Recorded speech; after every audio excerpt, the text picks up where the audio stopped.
প্রতীক নিয়ে উনি ভোট পেয়েছেন 28,658।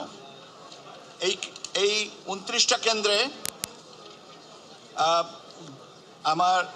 আমাদের গণভোটে হ্যাঁ প্রতীকের পাওয়া গেছে ভোট 40,611, না প্রতীক পেয়েছে 13,929।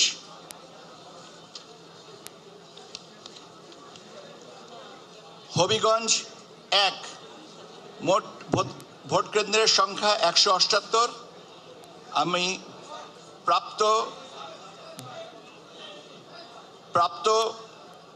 ভোট কেন্দ্রের সংখ্যা 14।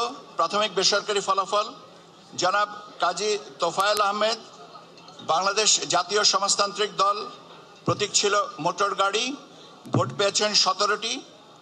মাওলানা সিরাজুল ইসলাম, বাংলাদেশ খেলাফত মজলিস, প্রতীক ছিল রিকশা, উনি ভোট পেয়েছেন 2926টি। জনাব মোহাম্মদ বদরুর রেজা, ইসলামিক ফ্রন্ট বাংলাদেশ, প্রতীক ছিল চেয়ার, উনি ভোট পেয়েছেন 150টি। জনাব রেজা কিবরিয়া, বাংলাদেশ জাতীয়তাবাদী দল বিএনপির, ধানের শীষ প্রতীক নিয়ে প্রতিদ্বন্দ্বিতা করে উনি ভোট পেয়েছেন 7,503টি।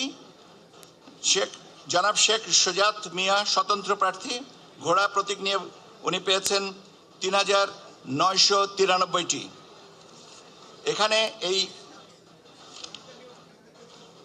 এখানে আমরা আরো একটু আপনার যে রেফারেন্ডামের গণভোটের যে ফলাফলটা পেয়েছি, সেখানে আমরা পেয়েছি গণভোটে হ্যাঁ প্রতীকে পেয়েছেন 42,999, না 25,156।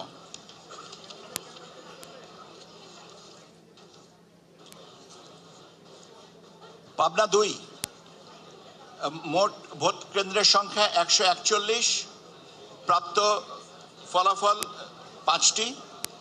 এখানে জনাব AKM সেলিম রেজা হাবিব, উনি পেয়েছেন বাংলাদেশ জাতীয়তাবাদী দলের ধানের শীষ প্রতীক নিয়ে উনি ভোট পেয়েছেন 7,647। জনাব মোহাম্মদ হোসেন খান কাশেমি, ইসলামী আন্দোলন বাংলাদেশ, হাত পাকা প্রতীক নিয়ে প্রতিদ্বন্দ্বিতা করেছেন, উনি পেয়েছেন 313টি। জনাব মোহাম্মদ মেহেদি হাসান রুবেল, জাতীয় পার্টি, উনি লাঙ্গল প্রতীক নিয়ে পেয়েছেন 69। জনাব মোহাম্মদ হেসাবউদ্দিন, বাংলাদেশ জামায়াতে ইসলাম, দাড়িপাল্লা প্রতীক নিয়ে পেয়েছেন 4,934। জনাব শেখ নাসির উদ্দিন, গণফোরাম, উদীয়মান সূর্য প্রতীক নিয়ে উনি পেয়েছেন 13 ভোট। এখানে গণভোটের হ্যাঁ প্রতীক পেয়েছে 8,913টি, না 3,208টি। পিরোজপুর 1, এখানে জনাব আলমগীর হোসেন, বাংলাদেশ জাতীয়তাবাদী দল, ধানের শীষ প্রতীকে পেয়েছেন 1,872টি। এটা 5টা কেন্দ্রের হিসাব।